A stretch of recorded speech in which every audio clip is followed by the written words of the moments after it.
Team India star bowler Jasprit Bumrah ఎంత అద్భుతంగా bowling వేస్తాడో ప్రత్యేకంగా చెప్పాల్సిన పని లేదు. తన వేగానికి లైన్ అండ్ లెంత్ ముందు కొన్నిసార్లు ఎంతటి కొమ్ములు తిరిగిన బ్యాటర్ అయినా సరే తలంచాల్సిందే.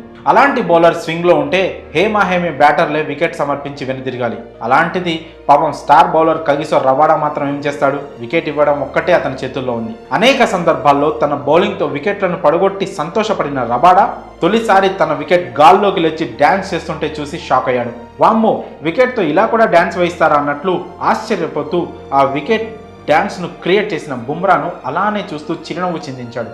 బుమ్రా వేసిన అద్భుతమైన డెలివరీకి క్లీన్ బౌల్డ్ అయిన రబాడా తను బౌల్డ్ అయిన విధానాన్ని తానే నమ్మలేక కళ్లతోనే తోటి బౌలర్ బుమ్రాను అభినందిస్తూ పెవిలియన్ బాట పట్టాడు. అయితే రబాడా వికెట్ పడిన సమయంలో ఆఫ్ స్టంప్ గాల్లోకి అంతెత్తున లేచి పల్టీలు కొట్టింది. ఆ వికెట్ కు సంబంధించిన వీడియో ప్రస్తుతం సోషల్ మీడియాలో వైరల్ గా మారింది. ఈ boom boom special wicket south Africa తొలి ఇన్నింగ్స్ 101వ ఓవర్లో చోటు చేసుకుంది. అప్పటికే 2 వికెట్లు పడగొట్టి మంచి జోష్లో ఉన్న బుమ్రా రబాడాకు కళ్ళు తిరిగిపోయే బాల్ వేశాడు. ఆ ఓవర్ తొలి బంతికే రబాడాను క్లీన్ బౌల్డ్ చేసి టీమిండియాకు 8వ వికెట్ అందించాడు బుమ్రా. రబాడాను అవుట్ చేయడంతో తన ఖాతాలో 3వ వికెట్ వేసుకున్నాడు. ఇక మ్యాచ్ విషయానికి వస్తే సెంచురియన్ వేదికగా జరుగుతున్న తొలి మ్యాచ్లో టీమిండియా తొలుత టాస్ ఓడి బ్యాటింగ్ చేసిన విషయం తెలిసిందే.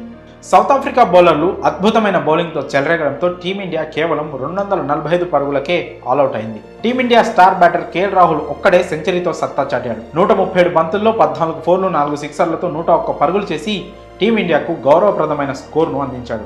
నిజానికి టీమిండియాకు ఆరంభంలోనే భారీ ఎదురు దెబ్బలు తగిలాయి. కేవలం 24 పరుగులకే టీమిండియా తొలి 3 వికెట్లను కోల్పోయింది. రోహిత్ శర్మ, జైస్వాల్, శుభ్మన్ గిల్ దారుణంగా విఫలమయ్యారు. మధ్యలో కోహ్లీ, శ్రేయస్ అయ్యర్ జోడీ టీమిండియాను ఆదుకునే ప్రయత్నం చేసిన లంచ్ తర్వాత వారిద్దరూ అవుట్ కావడంతో టీమిండియా మళ్లీ కష్టాల్లో పడింది.